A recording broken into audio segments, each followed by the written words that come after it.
아멘. 성령 충만하십시오. 말씀 충만하십시오. 오늘 본문은 우리가 너무나 잘 아는 오병이어의 기적입니다. 우리 교회를 다녔다면 이 말씀은 아마 수도 없이 들었을 것입니다. 예수님께서 6장 7절에 보면 12제자를 두 명씩 짝을 지어 선교로 보냅니다. 선교 여행을 보냅니다. 제자들이 선교 여행을 가서 회개하라 복음을 전하고 많은 귀신들을 쫓아내며 많은 병자들에게 기름을 발라 고치는 기적을 제자들이 행했습니다. 예수님이 하시던 그 일을 예수님께서 제자들에게 맡기신 것이죠. 그런데 오늘 본문은 이 사도들이 예수님께 다시 모여라고 시작하고 있습니다. 우리 30절 한번 볼까요? 30절입니다. 시작.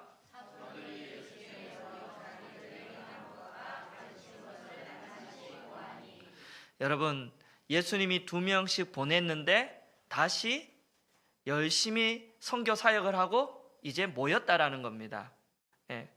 그런데 성경을 보십시오.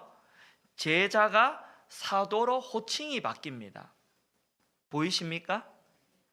사도는 보냄을 받았다라는 뜻입니다. 예수님이 부르시면 제자이지만 보냄을 받으면 뭐라고요? 사도입니다. 그 사도들이 돌아와서 자기네들이 어떤 일을 했는지 낱낱이 고하였습니다. 얼마나 흥분이 되었을까요? 아마 여러분 엄청 흥분된 표정과 말로 예수님께 이러한 일이 있었다고 아마 다 전했을 겁니다. 예수님이 그런 제자들에게 휴식의 말씀을 휴식하라고 말씀합니다. 31절 32절입니다. 읽어보겠습니다. 시작. 이르시되 너는 따로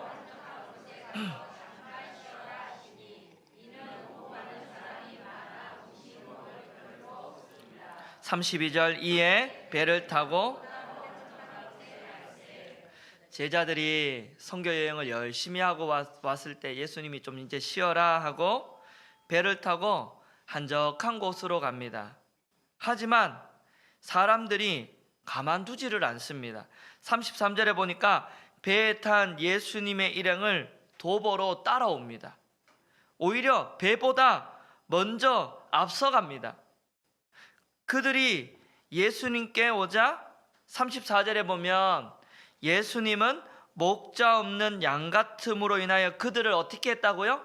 불쌍히 여겼답니다. 그리고 여러 가지로 가르쳤다라고 나옵니다. 그리고는 이제 날이 저물기 시작합니다. 제자들이 사람들을 보내가지고 각자 그 낀 일을 해결하게 하자고 예수님께 제안을 합니다. 여러분 당연한 생각이죠. 남자만 5,000명, 합이 한 2만 명입니다. 여러분 어떻게 밥을 먹일 수 있습니까? 당장 밥을 2만 명을 어떻게 합니까? 당연하지요. 각자 가서 먹을 거 사 먹고 오든지 그렇게 하라고. 합리적인 생각이죠. 광야에서 어떻게 이걸 해결합니까? 그런데 예수님 뭐라 그러죠? 제자들에게 오늘 설교의 제목입니다. 너희가 먹을 걸 주라 라고 이야기합니다. 제자들이요 기가 막힐 노릇이죠. 우리가 어디 가서 200데나리온이나 되는 떡을 사 먹으리까? 이런 말이 나오는 것은 당연하죠. 정상입니다. 아니 갑자기 2만 명을 어떻게 우리들이 먹이라는 말입니까? 전화해가지고 2만 명 배달해 주십시오라고 하면 옵니까? 예, 배달의 민족에 전화해가 2만 명분 좀 보내주세요. 난리가 나죠. 말이 안 되는 거죠. 예수님이 지금까지 행한 기적은 한두 가지가 아닙니다. 귀신 들린 사람을 고쳤고 나병 환자도 고쳤고 중풍병자도 고쳤고 그 모든 기적에서 제자들은 뭐였습니까? 단지 구경꾼이었습니다. 예수님 병 고칠 때 제자들은 뭐 했다고요? 옆에서 구경꾼이었어요.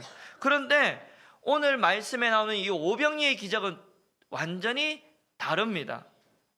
제자들이 기적의 주체가 됩니다. 예수님 뭐라 그러죠? 너희들이 먹을 걸 주라. 그래서 제자들이 이제는 먹을 걸 줘야 되는 입장에 서 있는 것이죠. 예수님이 사람들을요 100명씩 50명씩 때를 지어 앉으라 그럽니다. 그 때를 짓는다 이 말은 주로 잔치에 모이는 것을 말합니다. 그리고 앉는다라는 것은 이제는 식사의 자세를 말하는 거죠. 이제 식사 밥 먹기 위해서 이제 잔치집에 밥 먹기 위해서 다 앉아 있는 거예요. 50명 100명씩 앉아 있으라. 여러분 우리 지난주 말씀 기억나십니까? 헤롯의 왕궁의 잔치가 지난주 말씀이었잖아요. 헤롯 생일에 대신들과 천부장과 기인들이 참여하였습니다.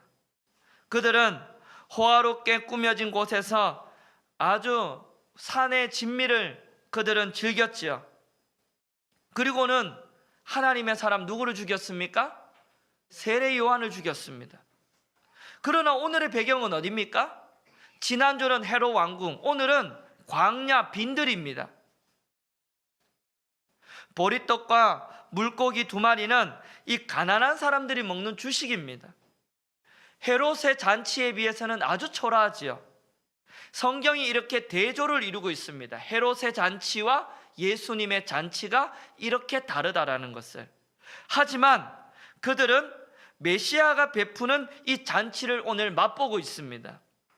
예수님이요 사람들을 앉으라고 한 다음에 보리떡 5개와 물고기 2마리를 가지고 뭐 하시죠? 하늘을 우러러 축사를 하십니다.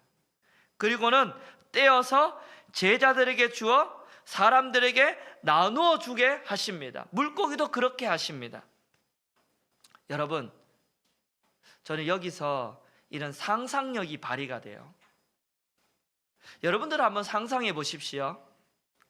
기적이 어느 시점에 일어났을까요?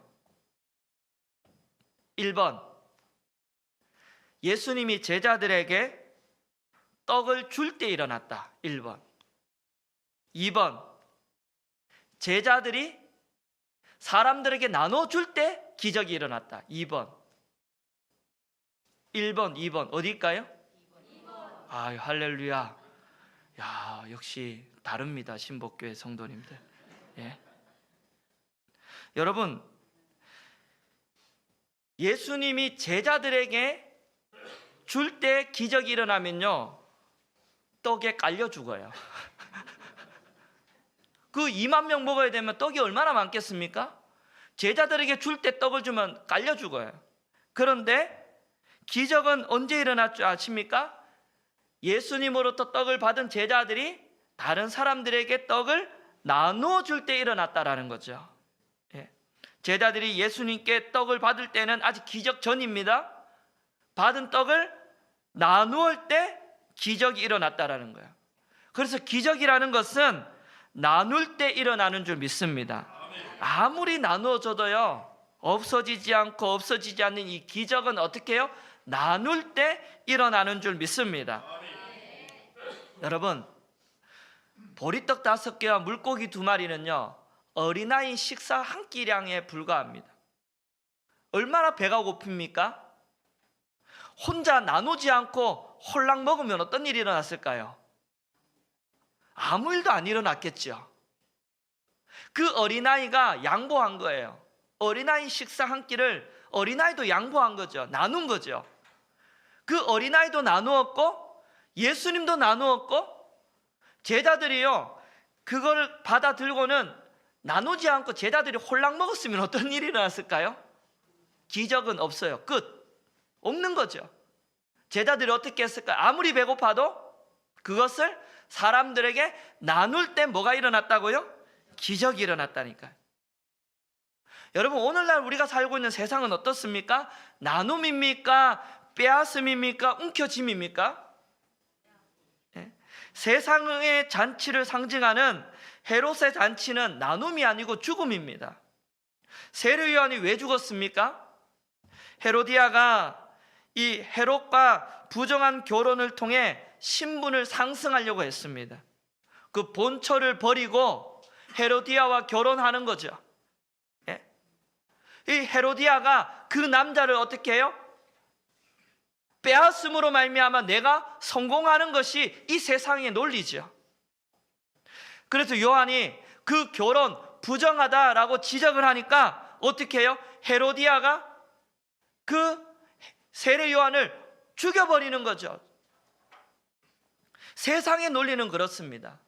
누군가를 짓밟고 죽여야 내가 움켜쥐는 것이고, 나눔이라는 것은 이 세상에 없는 것이죠.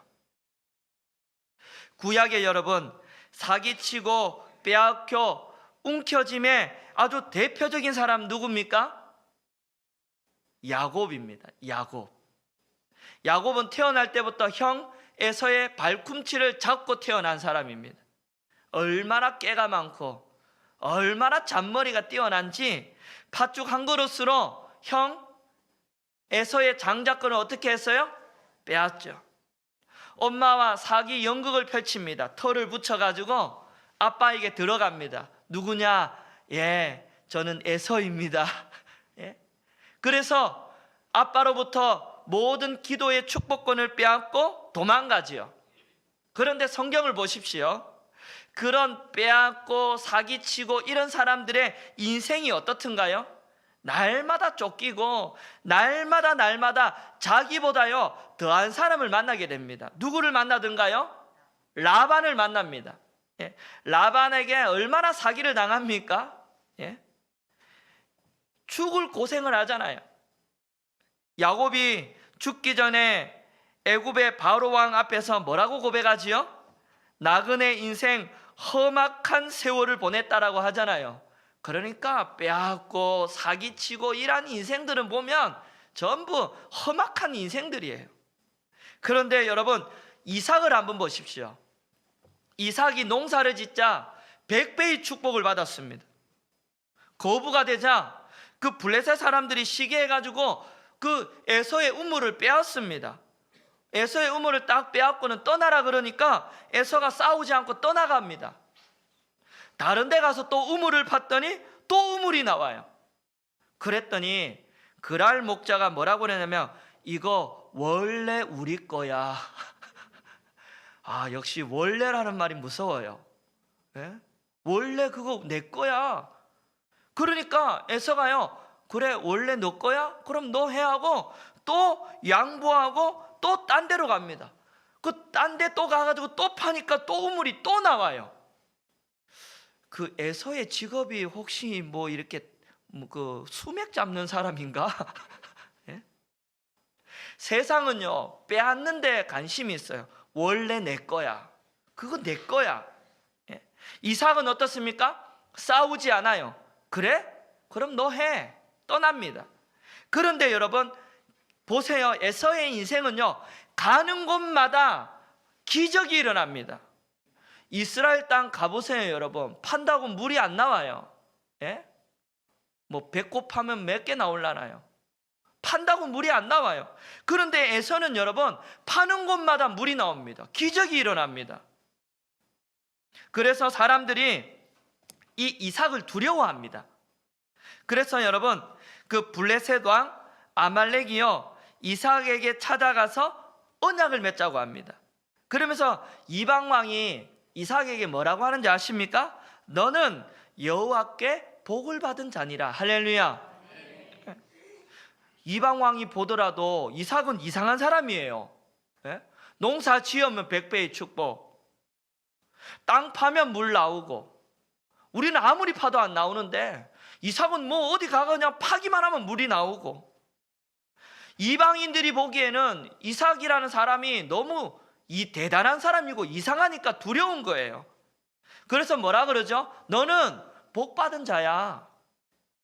여러분 싸우지 않고 나누는 인생이에요. 그 나누는 인생 가운데 하나님이 놀라운 복을 허락하시는 줄 믿습니다. 구약의 족장 아브람, 이삭, 야곱, 요셉 중에요 성경 읽어보세요. 이삭은요 분량이 가장 짧지만 이삭하면 100배의 축복입니다. 나눌 때 하나님이 축복하시는 줄 믿습니다. 구약에만 이런 말씀이 있는 게 아니라 신약에도 있어요. 여러분, 신약에 보면 이스라엘의 거대한 물줄기는요, 헐몬산에서 눈이 녹으면 이 물이 갈릴리 호수로 이렇게 흘러 들어갑니다. 그리고는 그 갈릴리 호수에서 다시 요단강으로 물이 흘러가서 결국은 사해로 물이 흘러 들어갑니다. 그런데 여러분, 갈릴리 호수와 사해 바다의 결정적인 차이는 뭔지 아십니까? 갈릴리 호수는 물을 흘려보냅니다. 물이 고여있지 않아요. 언제나 요단강으로 물이 막 흘려보냅니다. 헐몬산으로부터 물을 받고 요단강으로 물을 흘려보내요. 그러니까 물을 받고 물을 흘려보내니까 물이 맑고 고기가 많고 주변이 아름다워요. 제가 성지순례 가보니까요, 이 갈릴리 호수가 그렇게 아름다울 수가 없어요. 우리 신복교회 유튜브에 메인 홈페이지 위에 보면 그게 갈릴리 호수입니다. 제가 직접 찍어 놓은 건데 한번 보세요. 얼마나 아름다운지 몰라요. 너무너무 좋아요. 또 가고 싶고 또 보고 싶고, 사람들이 갈릴리 호수를 너무너무 좋아해요. 그런데 여러분, 사해는 뭔지 아십니까? 죽은 바다예요. 왜? 받기만 하니까. 흘려보내지를 않아요. 사해 바다는 죽은 바다예요. 거기는 아무것도 살 수가 없어요. 왜? 받고 흘려보내지 않으니까. 신앙이 바로 이와 같습니다. 흘려보내면 이상하게 하나님이 채우실 줄 믿습니다. 이거 믿으셔야 됩니다. 그러나 여러분, 받기만 하면 신앙이 병이 듭니다. 썩어지지요. 후퇴합니다. 최근에 제가 어느 이 지방이 안에 어떤 목사님과 이렇게 나눔을 하는데, 그 목사님이 이런 간증을 하는데 참 도전도 많이 받고 얼마나 많이 감동이 되었는지 모릅니다. 왜 그 교회가 하나님이 그렇게 복을 받았는지 알겠더라고요. 교회가 건축을 하고 나니까 빚이 많았다고 합니다. 그리고는 그 목사님이 이제 부임을 했습니다. 그래도 그 목사님 마음에 추수감사전에 헌금은 전부 구제헌금으로 흘려보내야겠다는 마음을 하나님 주셔서 그렇게 했다고 합니다. 몇 천만 원이 나오던 그거 빚 갚지 않고 다 흘려보냈다 그래요. 그냥 주변에 힘든 분, 어려운 분들, 선교하는 작은 교회들 다 흘려보냈다 그래요. 이야기를 들어보니까 여러분, 적은 돈이 아니에요. 많은 돈이에요. 빚 갚으면 딱 좋겠더라고요. 그런데 그걸 흘려보냈더니 이상한 방법을 하나님이 채우시는 걸 너무너무 많이 경험했다라는 거예요. 기적이 막 일어나더래요. 사람들이 몰려오고요, 이상한 일이 막 일어나더래요. 지금은요, 빚도 다 갚고 교회가 많이 부흥했다고 이야기를 하시더라고요. 제 마음에 얼마나 이게 감동이 되고요, 도전이 되는 줄 몰라요. 사랑하는 여러분, 흘려보내면 하나님이 채우실 줄 믿습니다. 우리나라도 마찬가지 아닙니까? 어떻게 이런 작은 나라에 자원도 없고, 어떻게 이런 작은 나라가 이렇게 기적처럼 경제가 성장하고 참 세계 가운데 잘 사는 나라가 되었을까? 저는 여러분, 한 가지라고 저는 생각해요. 이 작은 나라가 하나님이 복받은 것은 이 나라를 하나님이 선교로 사용하셨기 때문이라고 저는 믿습니다. 하나님이요, 선교하는 이 나라 민족을 하나님이 축복하셨다고 저는 믿어요.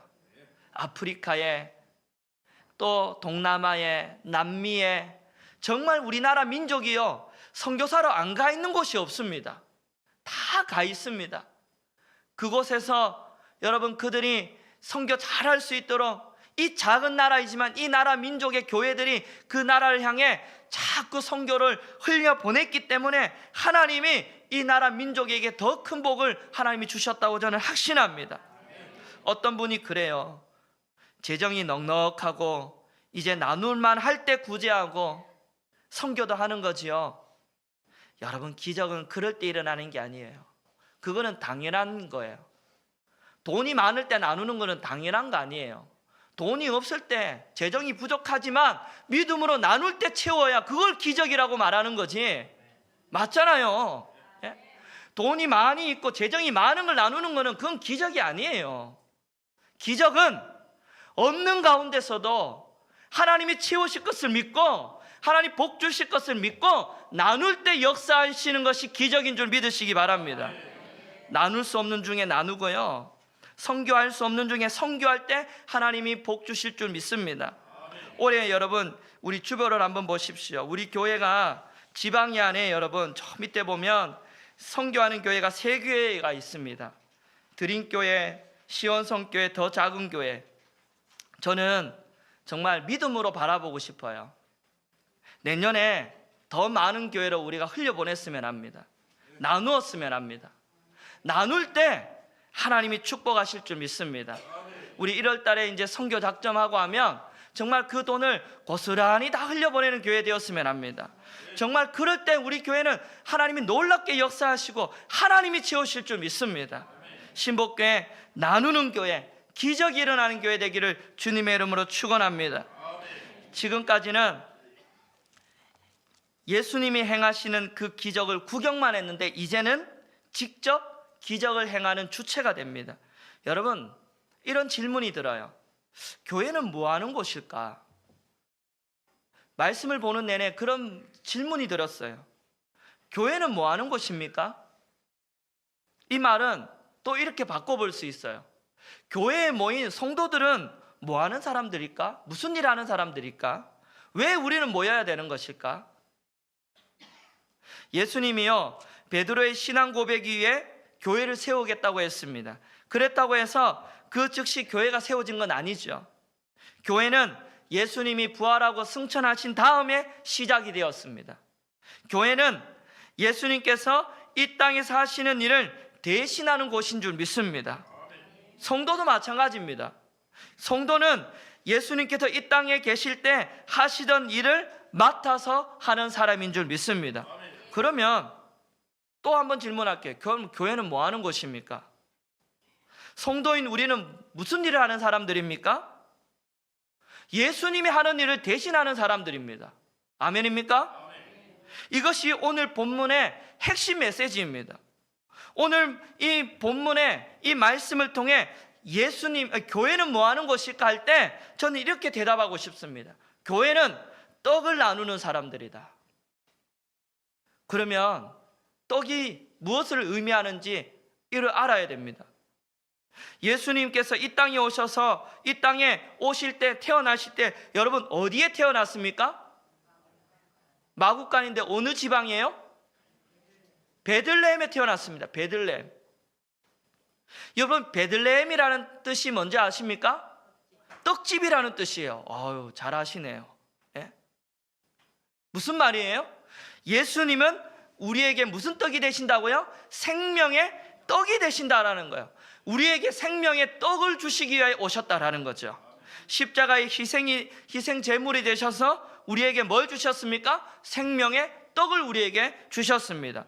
우리 여러분 고린도 전서 11장 23절 26절을 우리 스크린을 보고 같이 한번 읽겠습니다. 시작.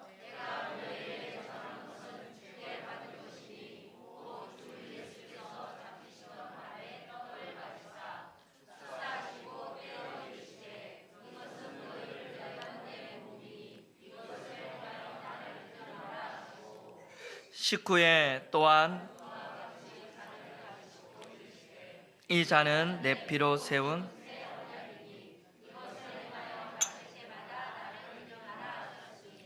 너희가 이 떡을 먹고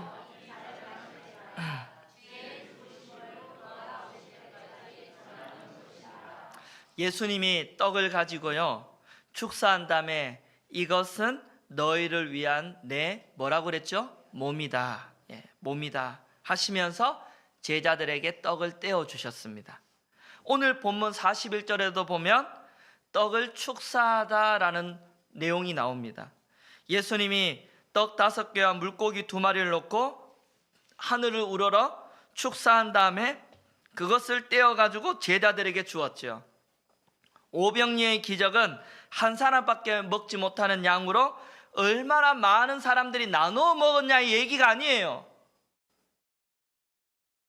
어떻게 하면 우리 인생에 기적이 일어날까 그런 얘기가 아니에요. 이 적은 양으로 얼마나 많은 사람들이 나누어 먹었냐, 이야 대단하다 그런 얘기가 아니에요. 오병이의 기적의 이 핵심 메시지는 성찬식의 모형입니다. 예수님이 우리의 생명의 양식이 된다는 말씀입니다. 예수님이 나를 위하여 자신의 몸을 우리에게 주셨다라는 메시지입니다. 그러면 여러분 다시 묻습니다. 교회는 뭐 하는 곳입니까? 생명의 양식을 나누는 것입니다. 할렐루야. 오늘날 죄악으로 메마른 이 광야 같은 이 세상에 살아가는 인생들에게 예수님만이 하늘로부터 내려온 떡입니다. 예수님만이 우리의 구원자입니다. 예수님만이 우리에게 생명이 있습니다. 이 떡을 먹고 마시는 자는 구원받습니다. 할렐루야. 교회는 뭐 하는 것이라고요? 이 떡 나누는 것이라고요. 이 떡을 나누는 것이라고요. 그분만이 우리의 생명의 떡입니다. 누가 나눠야 된다고요? 우리가 나눠야 된다고요. 성도가 나눠야 된다고요. 그리고 또 한 가지 생각할 것은요, 오늘 이 말씀을 읽는데 자꾸 시편 23편 말씀이 자꾸 떠올랐어요. 오늘 말씀에 자기에게 나온 무리들을 보시고 그들을 목자 없는 양같이 돌보시고 그들을 뭐 했다 그랬죠? 가르쳤다 그랬어요. 그리고는 풍족하게 먹였어요. 그런데 여러분, 이 시편 23편에 하는 참 목자의 모습이 바로 오늘 예수님의 모습에 딱 나오는 거죠. 시편 23편에 보니까 예수님은 자기에게 나온 양들을 부족함 없이 먹이셨습니다.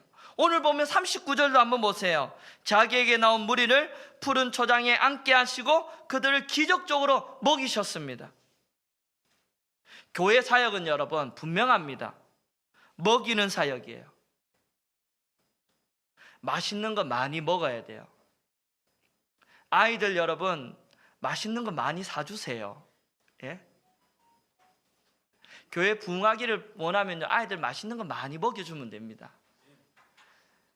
어릴 때 보니까 부흥하는 선생님은 항상 뭐를 바리바리 싸들고 와요. 많이 먹어요. 어릴 때 제가 교회 다닌 기억 가운데는 먹은 기억밖에 없어요.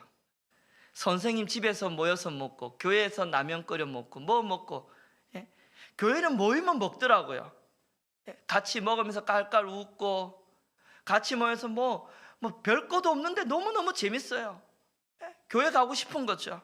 먹다 보니까 정도 들고요. 먹다 보니까 신앙도 생기더라고요. 뭐 신앙 믿음 가지세요 말 안 해도요, 먹다 보니까 나도 모르는 사이에 믿음이 내 안에 있더라고요. 그런데 여러분, 먹는 사역만 하면 안 됩니다. 이 분명한 거예요. 교회는 먹는 것과 함께 가르치는 것도 같이 해야 돼요. 제가 이제 중고등학교 딱 올라가니까요, 선생님들이 이제 말씀을 가르쳐요. 청년 때 얼마나 말씀을 많이 배운지 몰라요.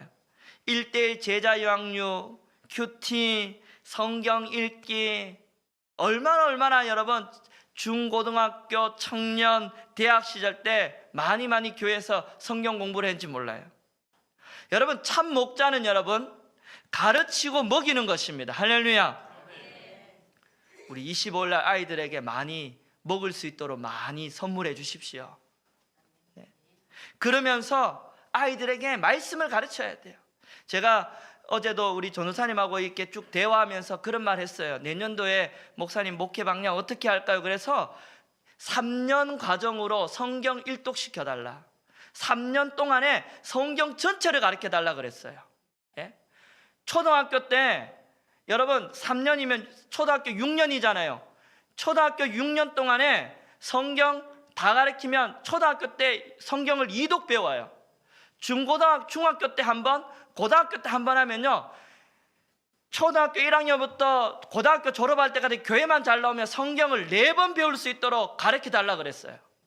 제 마음속에 먹이는 것만 안 돼요. 먹이면서 뭐 해야 돼요? 그래야 교회는 참 목자예요. 오늘 말씀은 단순히 물고기 2마리, 보리떡 5개로 우와 5,000명 먹였네, 이야 대단하다 예수님, 그게 아니에요. 우리도 이런 기적이 일어났으면 좋겠네, 아니에요. 단순히 그런 말씀이 아니라 자신의 몸과 피와 살을 대속물로 주심으로 양들을 먹이신 참 목자가 예수님이라는 것이 오늘 말씀의 핵심 메시지입니다. 교회의 사명, 성도의 사명, 생명의 떡을 사람들에게 나누는 일인 줄 믿습니다. 우리 주님은 불쌍히 여기시면서 가르치시면서 먹이셨어요. 생명을 나누는 일에 열심을 다하셨습니다. 우리 신복교회 내년도에 더 생명을 나누는 일에 열심을 다하는 신복교회 되어지기를 주님의 이름으로 축원합니다. 마지막으로 중요한 메시지가 또 있습니다. 너희가 먹을 걸 주라. 오늘 말씀의 주제입니다. 그리고 떡을 나누는 일을 예수님이 하지 않고 제자들에게 직접 하도록 합니다. 참 이 부분이 중요한 대목입니다. 예수님이 떡을 떼어 제자들에게 주었고 제자들이 그 떡을 받아서 사람들에게 떡을 떼주었습니다. 예수님이 그동안 해오신 일을 이제 제자들에게 맡기셨고 오늘 이 일을 저와 여러분들 오늘날 이 교회 가운데 하나님이 맡기신 줄 믿습니다. 주님이 우리에게 맡긴 일은 뭐라고요? 먹이고 가르치는 일입니다. 전하는 일입니다. 교회는 가르치고 먹이는 공동체입니다. 야고보서 1장 27절 고아와 가부와 나그네를 돌보라 그랬습니다. 할렐루야. 사도행전 바울 서신을 보면 초대교회는 말씀과 구제 사역이 항상 병행되었습니다. 예수님의 이 주된 사역, 말씀과 구제, 이것이요 초대교회와 바울 사역의 아주 주가 되었습니다. 우리 신복교회 주가 될 사역이 뭐라고요? 가르침과 이웃에게 나누고 구제하고 흘려보내는 이 일이 우리 교회 주된 사역이 되어야 되는 줄 믿습니다. 오늘날 세상의 굶주림은 하나님이 말씀이 없으므로 인생이 메마릅니다. 이런 상황 속에 교회는 바른 생명의 양식인 말씀을 먹여야 됩니다. 생명의 떡을 먹여야 돼요. 할렐루야. 예. 생명의 양식을 세상에 전하고 먹이고 가르칠 뿐만 아니라 오늘날 저와 여러분들은 날마다 먹어야 되는 줄 믿습니다.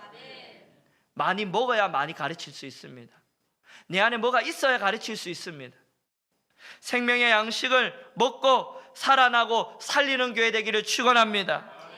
우리 교회 살아나고 살리는 교회 많이 먹고 살아나십시오. 많이 먹고 살아나십시오. 영의 양식을 많이 먹고 살아나고 여러분 전하면서 살리시기를 바랍니다. 또한 여러분 진리를 모르는 이 불쌍한 어린 양과 같은 인생들 가운데 말씀 가르치고 먹이는 그런 교회가 되었으면 합니다.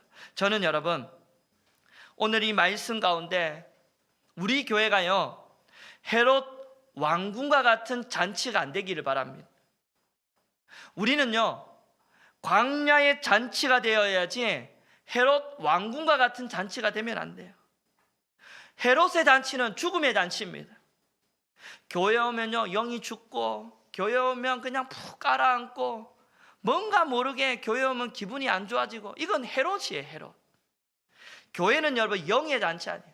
광야의 잔치, 말씀의 잔치, 영의 양식을 많이 먹고 말씀 보고 찬양하고 기도하고 영이 살아나고 할렐루야. 예?